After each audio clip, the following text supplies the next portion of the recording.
Okay, hello everyone. This is Shayna. I am so happy to be talking to you all tonight. I'm the former National Student Organizing Director with the Bernie campaign, and I will be co-hosting this call with Adiel Polidor, the Program Director for Student Action.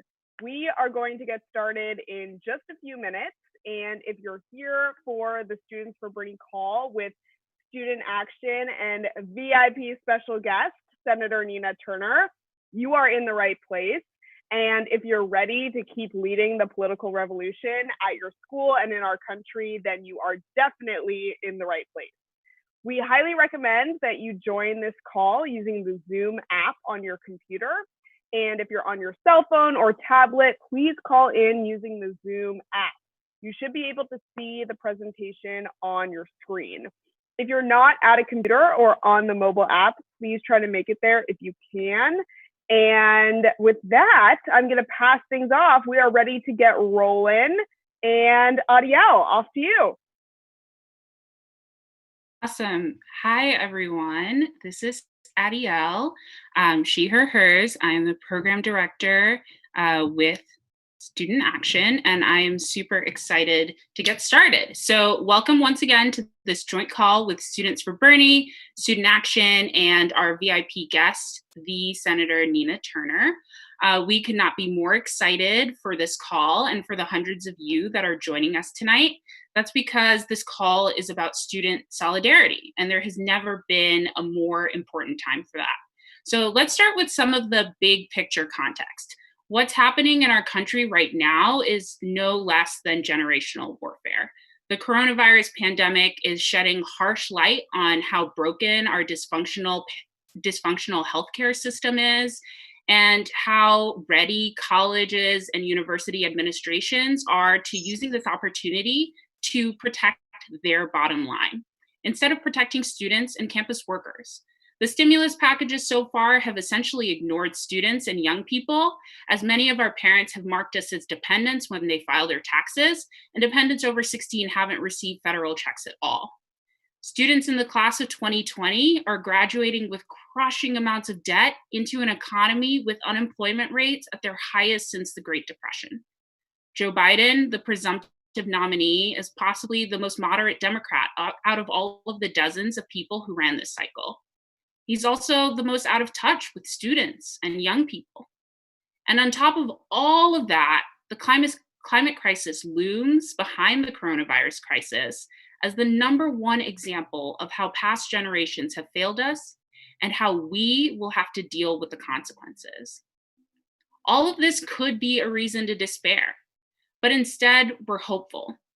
We're hopeful because history tells us that moments of crisis can become opportunities for great progress. Out of the Great Depression, we won the New Deal. Out of the Vietnam War, we won civil rights. We only won those things because young people, working people, Black, Indigenous, people of color were organized and worked together to rise to the historic responsibility of the moment. And now, if we do the same, if we remain organized out of this pandemic crisis, we can keep building power for our generation and win the bold policies that Bernie and our movement stand for, like free public college and canceling all student debt. So here's our agenda for tonight. We'll do some intros, of course, and then we'll dig in on what exactly has been happening on campuses across the country because of the pandemic.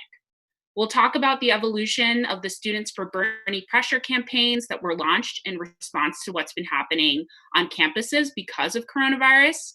Then we'll have an opportunity to hear from student action leaders about what they're up to and talk about how we can all collaborate moving forward. And then finally, we'll hear from the Senator Nina Turner and wrap up with next steps. Sounds good, everyone? Great. Awesome. Okay, so we already heard Adiel's introduction. Again, my name is Shayna Gallagher, she, her. I'm the former National Student Organizing Director with the Bernie campaign. Very excited to be talking to all of you tonight. And we're going to hear from a few students now. So we will call on a couple of you to introduce yourselves. And when we call on you, please say your name, your pronouns, where you go to school, and very briefly how your administration has responded to the coronavirus pandemic and how it's treating students and workers. So let's keep this to 2 to 3 sentences. And we are going to kick things off with Jax Brandon. Jax, you should be unmuted in a second. Hey everyone. My name's Jax. I use they, them pronouns. I recently just ended school at Keene State College in New Hampshire. The administration, has done an okay job responding to the pandemic. They have, given partial reimbursements for room and board. So that has been a nice thing. But I also have heard from a lot of students that are really struggling because, their on-campus housing is like their only housing. And there's it's kind of a mixed bag in that sense. And, they're not planning on freezing tuition or anything like that for the upcoming school year. Yeah. They're not planning on freezing tuition yet. We're going to talk about that. Thanks so much, Jax. Thank you for sharing. Okay, next we will hear from Fee Aguilar. Fee, you're up. Hey, everybody. My name's Fee. My pronouns are they, them. I go to school at UC Irvine in California. And I am so impressed that Jax's school reimbursed them because the UC, the University of California, has not issued any reimbursements. It has not even really let us know about the certainty of fall quarter yet. They're really lagging on that. And they gave out a small grant, but they left out undocumented students from it, which I thought was terrible because undocumented people are always left out of government assistance and like things like that. So I'm just really disappointed in the University of California being the biggest employer in California and still failing thousands, millions of students and workers. Yeah, absolutely. You have a right to be. Thank you for sharing, Fee. Okay, last but not least, we're going to hear from Celeste Carver. Go ahead, Celeste. Hi, my name's Celeste. I use she, her pronouns, and I go to Indiana University, Bloomington. I'd say IU has kind of done the standard measures that a lot of schools I've seen have been doing. So they've given partial reimbursement for students that were kicked off campus. Of course, those students only had like a few days notice to figure that stuff out. And then they've also provided full pay until the end of July for furloughed, or end of June for furloughed workers. But I've heard that a lot of student workers have kind of slipped through the cracks with that, just because their hours tend to be more irregular. Something that we're trying to work on right now is getting tuition and fees reimbursement. So the university has said multiple times that there's no plan to do that. So we're going to try and change that. Yeah, you are. Awesome. Thank you, Celeste. Very good geographic spread amongst those intros. We are going to have to move on. Thank you so much, everyone, for sharing. Hopefully, I think everyone realizes that none of these administrations, as sort of varied as their responses have been, are doing as much as they could be, and they need to be in order to protect students and workers. So thank you once again for sharing. And with that, I'm going to pass things back to Adiel. Yeah, thanks, Shayna. I think that that point about administrations not doing nearly enough, is definitely spot on. This past spring, when campuses all across the country closed in order to contain the spread of COVID-19, there's a huge impact on hundreds of thousands of students who were evicted from residence halls and lost on-campus jobs and are now, as a result, struggling to pay for rent, food, tuition, and healthcare. This pandemic has revealed more starkly than ever how our institutions fail the most vulnerable students. homeless students, undocumented students, queer and trans students, and students of color. These same students who are most impacted by campus closures are also the students who are most hurt by the skyrocketing cost of tuition and the weight of the student debt crisis. Shayna, I'm going to pass it to talk a little bit about what it's actually looked like to organize Bernie pressure campaigns on campuses. Awesome. Thank you. Yeah. And so that is why what Adiel just laid out towards the end of Bernie's campaign, when the pandemic was really starting to rear its ugly head and causing schools across the country to shut down, we launched something called the Bailout Students Task Force.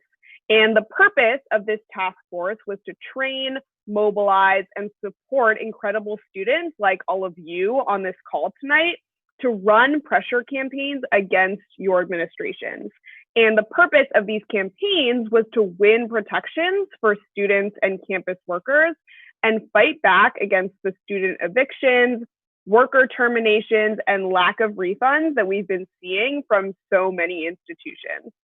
And this work has been a huge success. To date, over 60 former Students for Bernie chapters have worked on pressure campaigns, and many of the leaders of those campaigns are on this call tonight. Hey.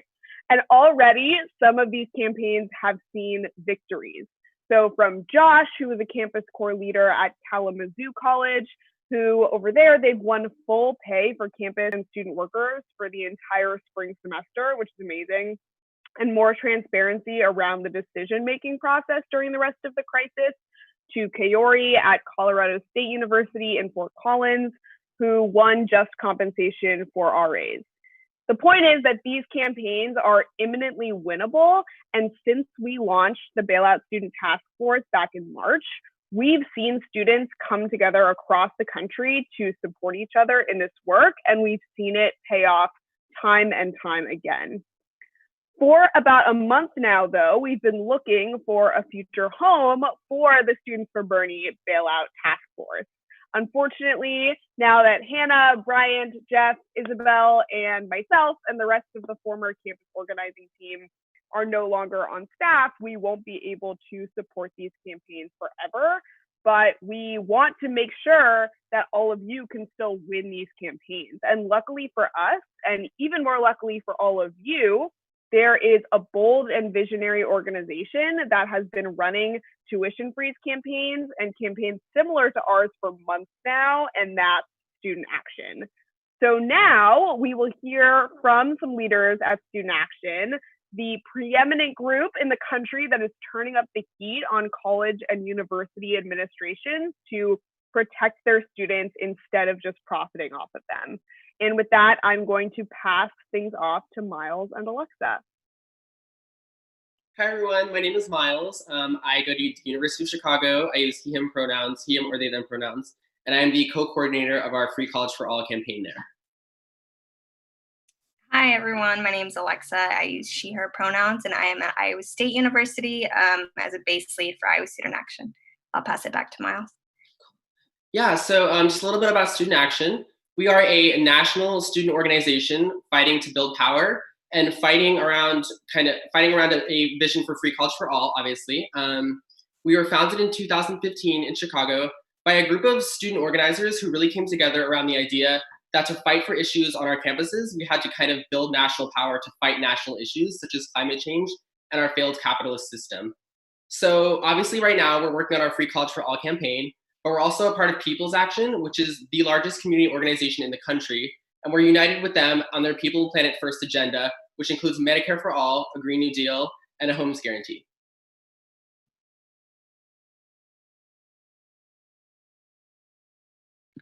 We know that our current systems rely on exclusionary education systems that price out poor folks, denies Black, Indigenous, and people of color the right to an education. This exclusionary education system is essential in upholding white supremacy and capitalism. And this is why the fight for free college for all is a moral necessity. We are fighting for a radical vision of free college for all, a vision that demands undocumented students and formerly incarcerated students are included. And we know that by winning that fight, we will shift power away from the white 1% and towards the multicultural working class.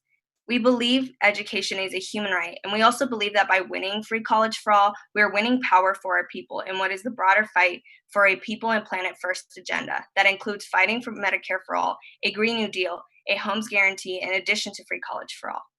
So when we say free college for all, it means specifically free, including no tuition fees, living stipends, student debt cancellation for all, including formerly incarcerated undocumented students, and those who are too often left out. We see free college for all as is critical to changing our economy and giving young people the chance to live the lives they want, safe from gender and racial violence and free from debt.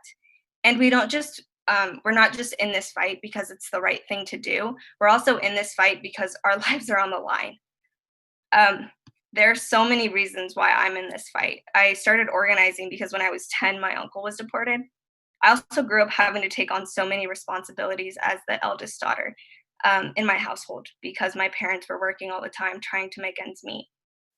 I am a first-generation college student working full-time to pay for college and my living expenses. And I spent the last year and a half working in the Sanders campaign and with student action as well, because I need our movement to win. And I didn't expect to jump into organizing my first year of college, but as white supremacy and systematic racism became a real threat on my campus and students of color, where our lives have literally been threatened, I have had no choice. And throughout all of this, I've always known that we're organizing to save lives, and that it's never been a rhetorical saying. And like, especially right now, for me, it's real. I have COVID-19 and I have asthma. And I knew that I was going to get hit hard by this pandemic because the current system already hurts people of color. And even during this pandemic, we're seeing how violence against Black and brown bodies has just been heightened. I'm scared for my life, and I'm scared for the life of those that I care about. And have grown up seeing how local, state, and national leaders do not care about hurting, exploiting, or killing people of color or poor people. And seeing it happen during this pandemic just illustrates that it's not even just poor people or people of color that they don't care about, but they care about no one and nothing but profit. And it's not just government leaders. It's also our campus administrators who have been and who are putting profit over our safety. And these systems work against our organizing and benefit the 1% when we don't actively push back and fight against them. I've also known that the only way to create effective and meaningful change is through organized people and organized money. And I need that change now. And if we don't build power, then this system is just going to keep killing us. So the way that we win in advancing our issues campaigns is through direct action and electoral organizing. We endorsed Bernie, the candidate who supported free college for all, Medicare for all, the Green New Deal, and grew a base of people united in the fight for our issues. We also directly applied pressure on decision makers through direct action. Just 3 days after the Iowa caucus, we showed up to the Board of Regents meeting with over 60 students as we continued to fight for a tuition freeze in the state. And just this month, we won our tuition freeze campaign. And so did UChicago, shifting over $9 million into the economy.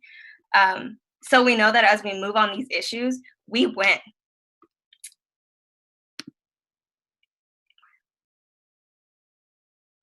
Okay.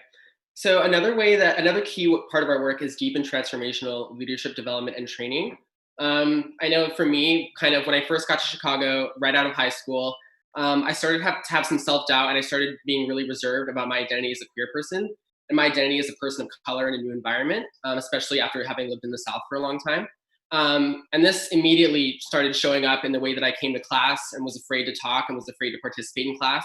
And it even extended all the way to kind of the way that I was afraid to have interactions socially with people that I was just meeting. And so it was kind of going to my first student action training about a year and a half ago now that kind of helped me to realize that this sense of like internalized and isolated private shame that I had felt because due to all different aspects of my identity, was not just my fault, but was also kind of part of a larger system that profits off of making us all feel like we have to suffer individually. Since getting clear on the roots of kind of this shame, and kind of, I was able to turn this kind of private shame that I'd felt and that I think all of us feel into sort of collective anger towards the 1% that profit directly off of making us feel the way that we feel. So kind of after realizing this and after taking that power and reclaiming it, I have been able to kind of create a sense of self-confidence and clarity within myself that allows me to be a leader within this movement. As I've already said, going from doing nothing and taking on leadership roles and kind of being a co-coordinator of the Free College for All efforts on my campus and being on the core team of the UChicago Student Action. So obviously, like, training is super, super important to ensure that we know what the stakes of our fight are, and also to ensure that we know what we need to do to win it. And I think with that, we're going to pass it to Naomi. Awesome. Thank you so much, Miles and Alexa. My name is Naomi Runder. Hi, everyone. I use she, her pronouns, and I am the lead organizer of Chicago Student Action. So as Miles and Alexa shared and grounded us in, our national campaign and our work as a national network centers around the work of free college for all. And we are very clear as an organization that this is a big vision. It's going to take a lot to win it, especially because we think of this work as centering on so much more than just no tuition. Instead, we're taking on the much deeper and necessary anti-racist and decolonial fight to shift power away from the white 1% that are currently controlling our education system and fundamentally restructure our economy. And so from successful free higher education movements internationally, like those in Chile and those in South Africa, we know that in order to win this movement, it is going to take students acting in mass across the country, prepared to take coordinated action. It's going to take risk, it's going to take disruption, and it's going to take larger numbers than we have ever seen or felt before. All of our campaign work as a national network has been centered around the idea of getting to this point and getting closer to it each day. It still is. As an organization in this moment, we've had to take a very hard look to figure out what the opportunities and the limitations are for our campaign work during COVID-19 and during this pandemic. The challenges of social distancing mean that we know we are not going to win the full weight of our vision right now immediately. But we still need to be making sure that we are moving closer to it and moving rapidly closer to it, because we need it just to survive. And so across our network, we have been launching petitions and then deeper campaign work based off these tuitions under the banner of Fair Tuition Now, beginning at the University of Chicago. In exposing the everyday crisis that we have been living through and that is happening on all of our campuses, this pandemic has allowed us to fight for and also win immediate victories around support from our universities. Our petitions, with thousands of student signatures, center on a few core demands that we see as central to every campus across the country. So the first of these is we want a 50% reduction in tuition for the duration of this crisis. And this means both reimbursements for the spring, the semester we just finished or are wrapping up, and also for our rates looking toward the fall. And secondly, we need a tuition freeze for at least the next 5 years, because the long-term financial impacts of this crisis are devastating. And finally, we are demanding that our universities work in the long-term vision of free college for all. And so this means that any immediate relief that we're demanding is explicitly including students with criminal records, including undocumented students, because we are not going to let them get pushed to the margins of our work.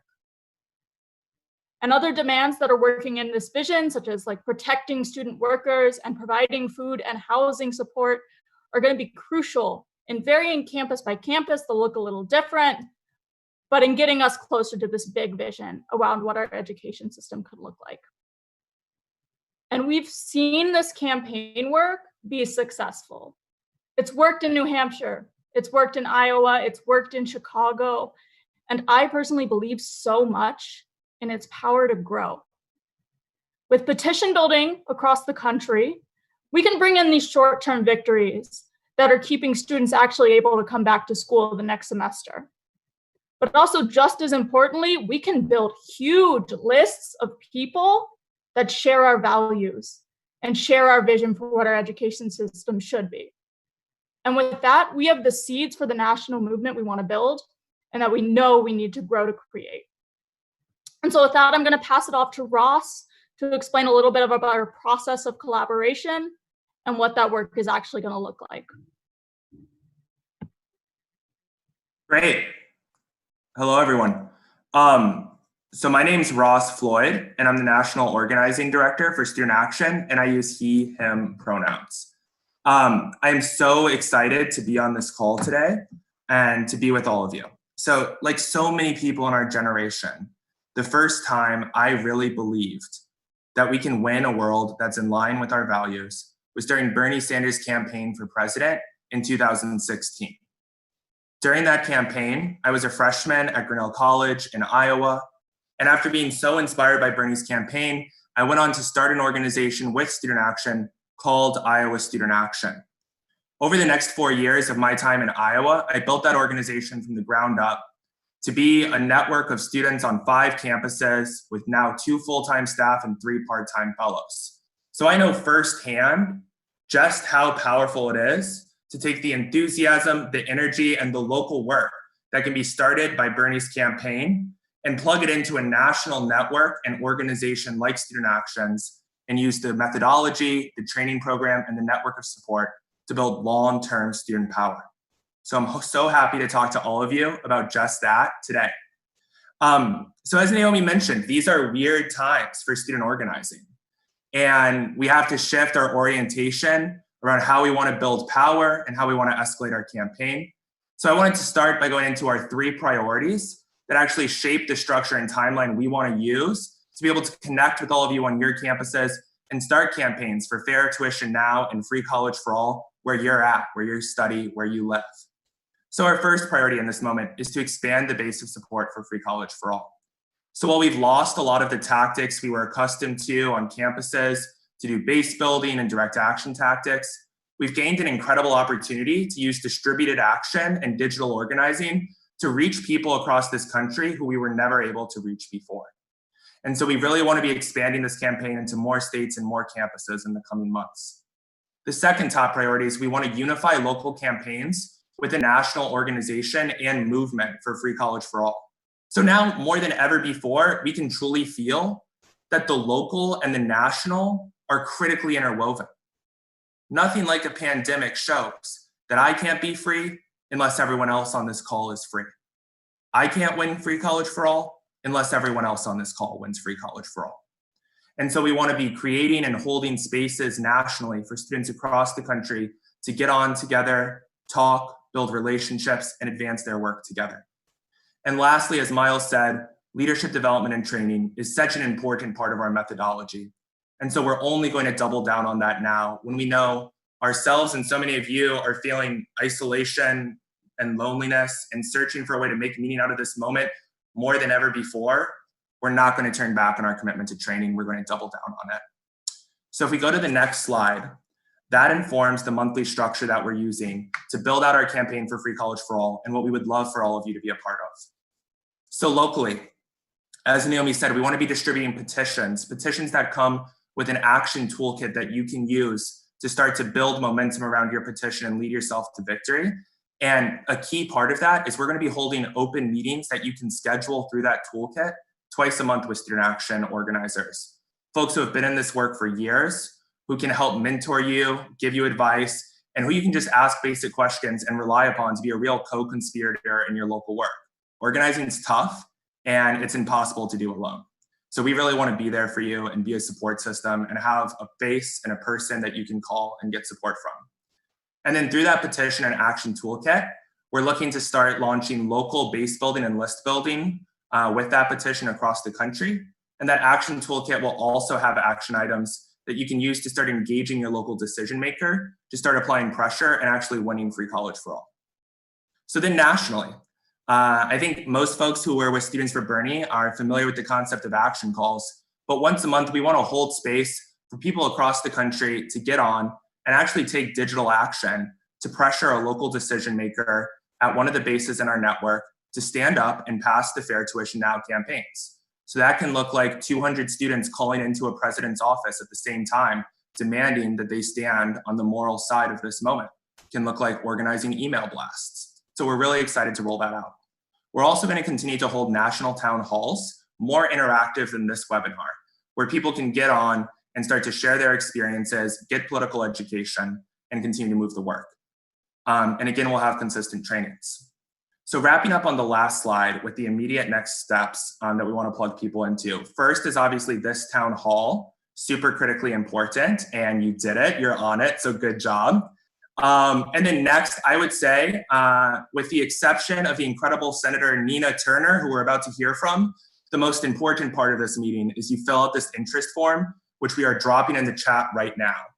The baseline part of organizing is successful communication, and we cannot communicate with you if we cannot contact with you. So this interest form is how we can get your contact information and connect you to a student action organizer so that we can actually see your faces, hear your voices, learn about your work. I cannot tell you how life-changing of an experience it was for me when I got connected to Student Action in 2015. I remember the first form I had to fill out so that they could get my contact information and call me. It changed my life. I wouldn't be here without it. Please, it's a simple step, fill out this interest form. If you're on your phone currently, we're going to email it out after this call. So please fill it out now or after the call. But if you're on a computer, just click that link right now, open it up. You can see it only takes a minute to fill out, and it will allow us to schedule local meetings with you in the first 10 days of June and really start to distribute that petition and action toolkit so we can get this campaign moving. And I'll loop back to the interest form later. But now we've covered so much, I want to pass it back to our facilitators, Adiel and Shayna, to start taking some of your questions in the Q&A function. Thank you. Awesome. Thank you, Ross.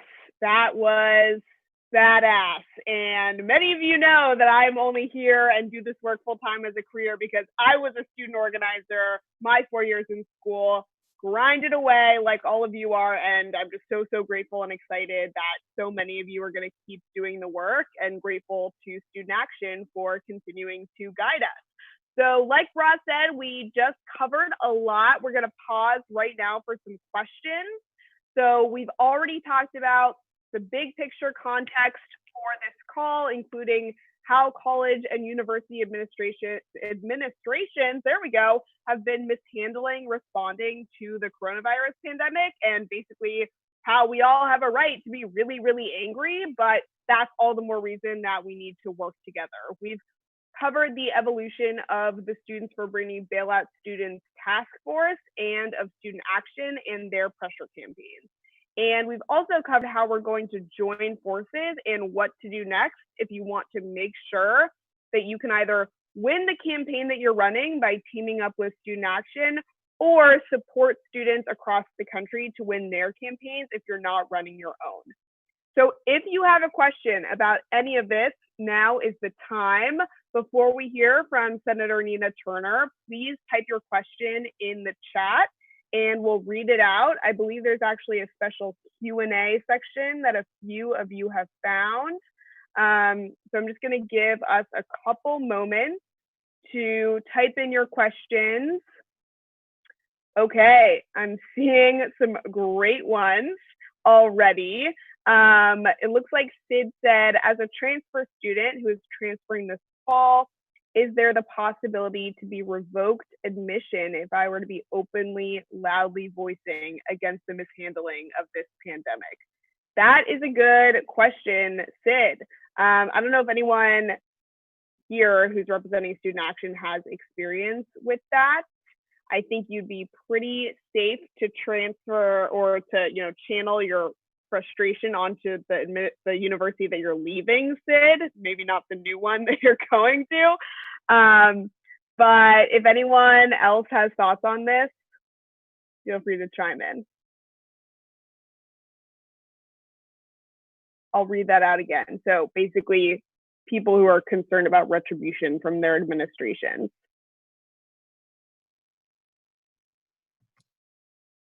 Yeah, I think that's a really good question, Sid. I think one thing to just on all of these specific questions, we need the power to be engaging our administrations, to be having a transparent process, because so much is new and unprecedented. So I agree with Shana. We want to be reaching out to our campus administrations and making them respond to students so we can get clarity on all of these types of questions. Yeah, absolutely. And there's power in numbers, right? That's the whole purpose of this student solidarity. When there's a mass participation action, then it makes it impossible for administrations to really target individuals in response. Great question, though. Okay, Paul says, this is a question for Student Action. What are the relationships between various Student Action chapters and grad student unions or organizers? Who wants to take this one? I can say, just as a brief example of how they've been working together, we are a majority undergraduate organization. But at the University of Chicago, the Fair Tuition Now campaign that wanted tuition freeze would have been entirely impossible without the support of grad students who are very passionate about fighting for it, and the endorsement of the GSU organization, the Graduate Student Union at University of Chicago. So we are finding those links. They have been starting to work in our campaign work and are very interested in developing more. Awesome. Thanks, Naomi. Okay, here is a question from Jocelyn. She says, I'd like to get involved in the College for All Coalition in Chicago, but I don't know if I have time to be a member at my university student action group. How can I still be involved? Could someone speak to maybe the levels of involvement?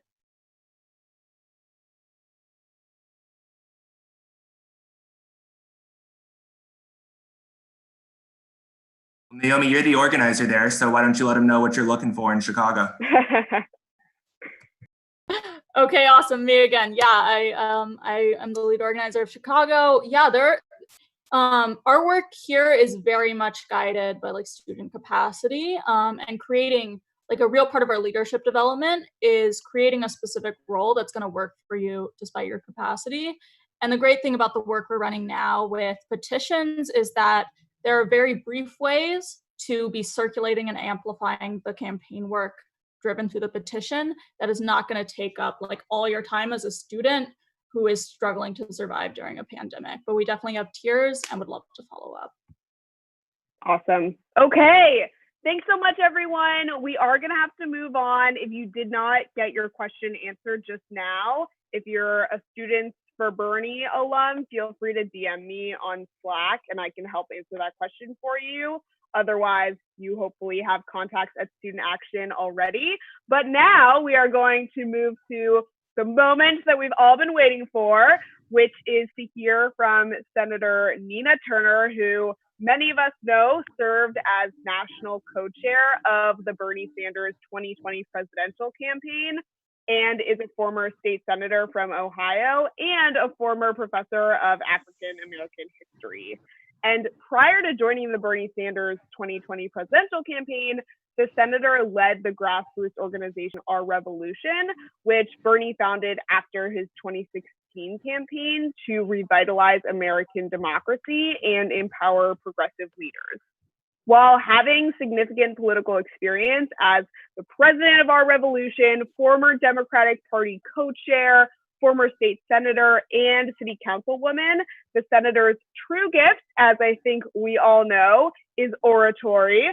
She has and continues to inspire the thousands of young people trained and mobilized by Students for Bernie and an entire generation of progressives. Senator Turner now travels the country championing our values and channeling the energy of civil rights and abolitionist leaders.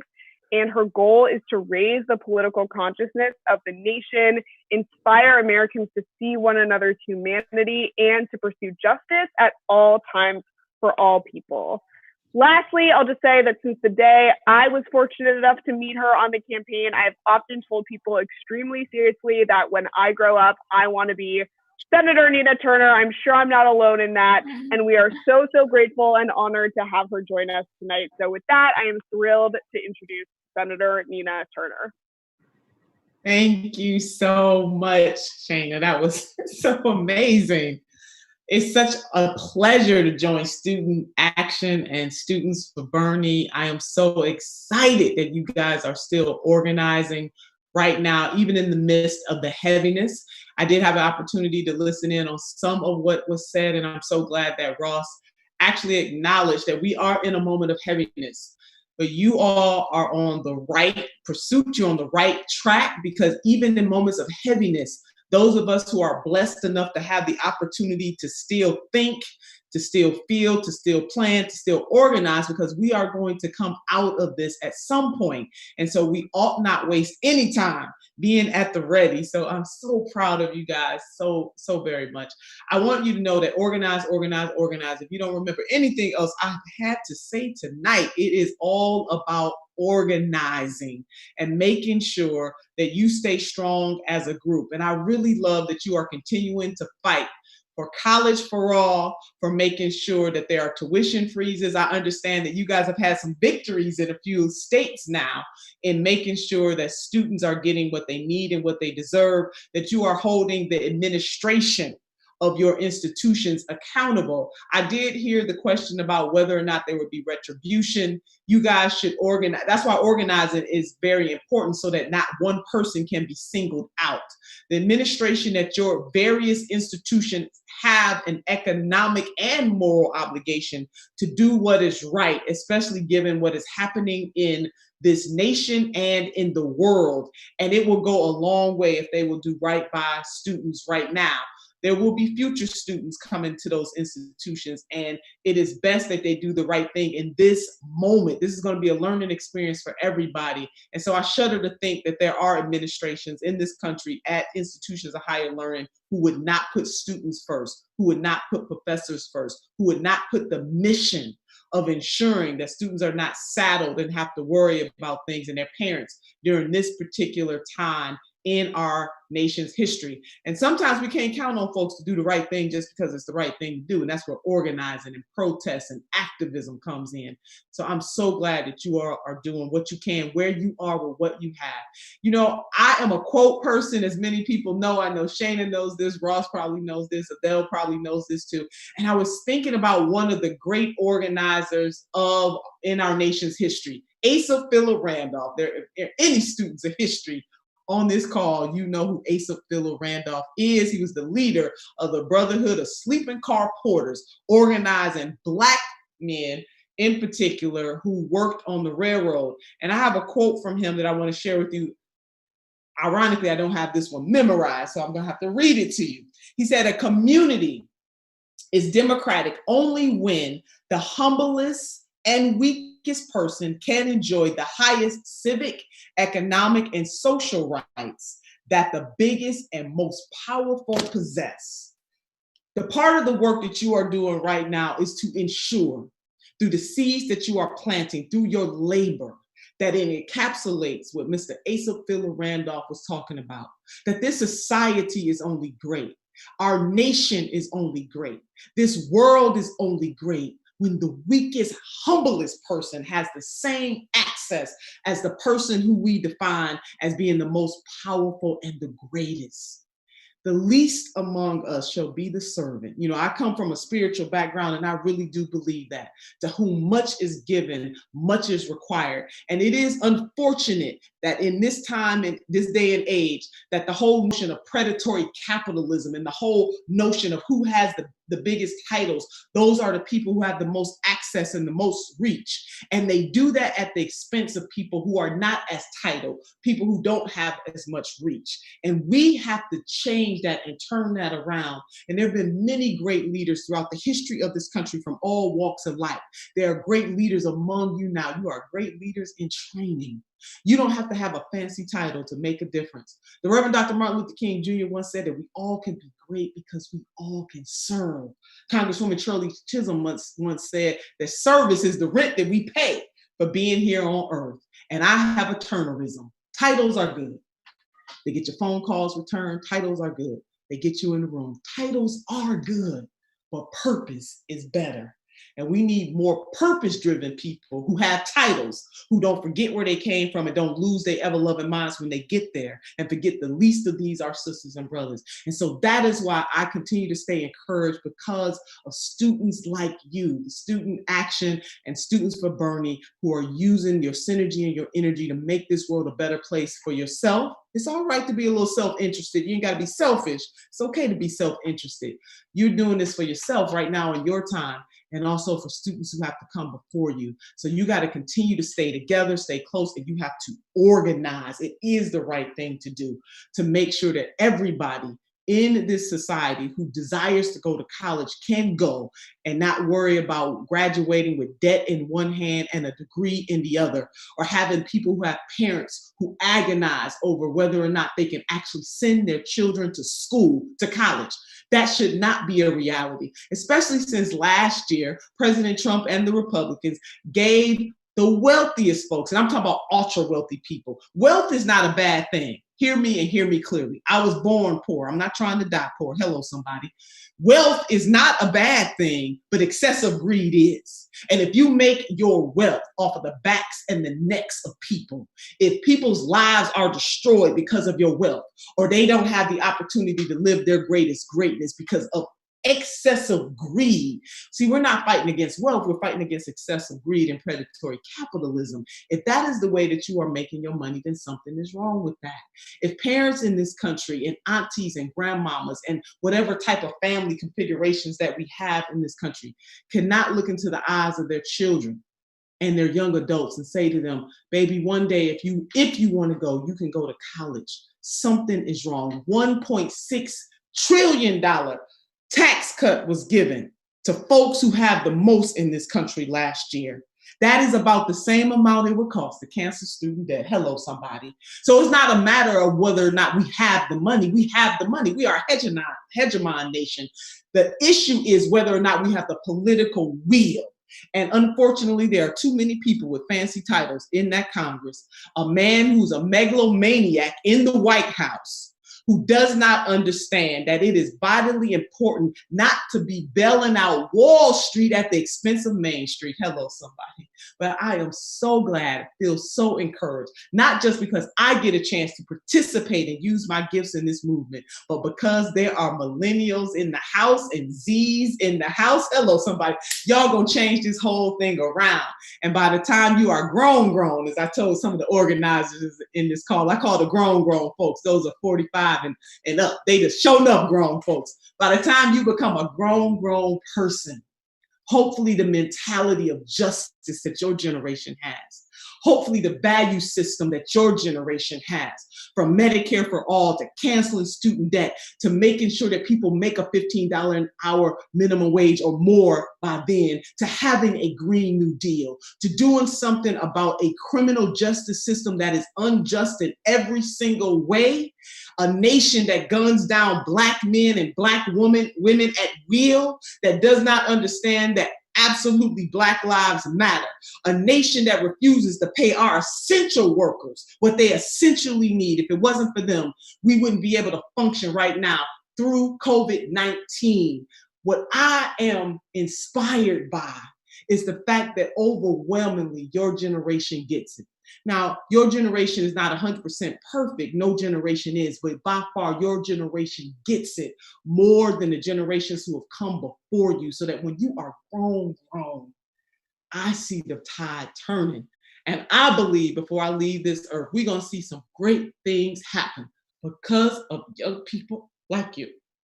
So many people in this nation are suffering, and we have to recognize that suffering and how blessed we are, even though we're all going through some things because of COVID-19.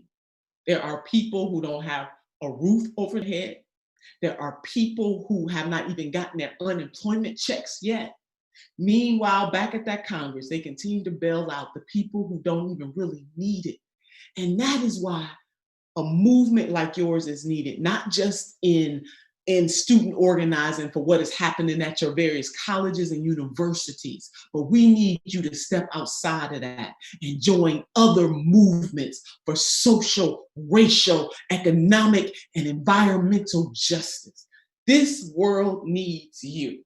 So yes, titles are good, but purpose is better. We are going to turn this thing around. I was sharing with the organizers of this that I've been doing so many Zoom meetings, and I have so many people reaching out to me all over this country, and they are hurting. And we have to be that hope. We have to use our time, our talent, and our treasure to turn this thing around. It is not going to happen overnight, but if we continue to push, it will happen. Our mission is so high, we can't get over it. Our mission is so low, we can't get under it. And our mission is so wide, we cannot get around it. We are going to do a new thing in this country, and transformation is coming, no matter what the corporatists in both parties have to say, no matter what the naysayers have to say. A conscious-minded, multi-generational, multiracial, multi-gendered movement cannot be stopped. And you all are very much a part of that. So keep doing what you're doing, keep the faith, keep the fight, keep being allies, and change is going to come. Thank you all so very much.